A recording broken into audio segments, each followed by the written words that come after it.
also an indictment in the case of Adam Lawson, who is accused of killing San Jose elementary school teacher Debra Liles.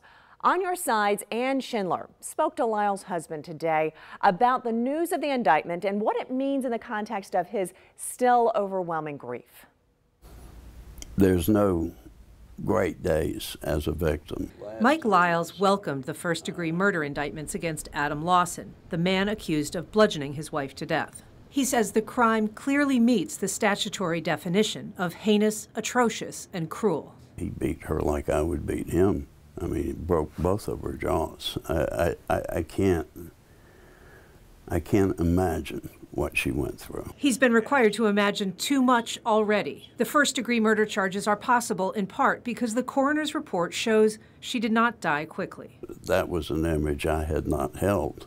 I'd allowed myself the luxury of believing maybe she didn't realize what was happening or she was taken out quickly, but that apparently is not the case. Now, Liles must prepare for trial. As a professional victims advocate, he knows all too well that it will be emotionally and mentally exhausting. I'll be called because I was the one that found her.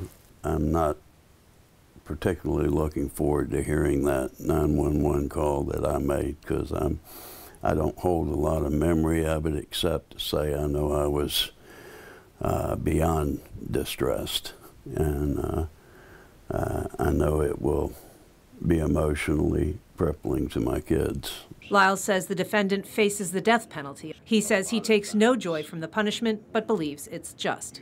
Frankly, if I ever did to another human being what he did to my wife, I would hope society would reject me enough to put me down. His work with the Justice Coalition is a way to channel his anger and process his grief, he says, but also an ongoing tribute to his wife's memory.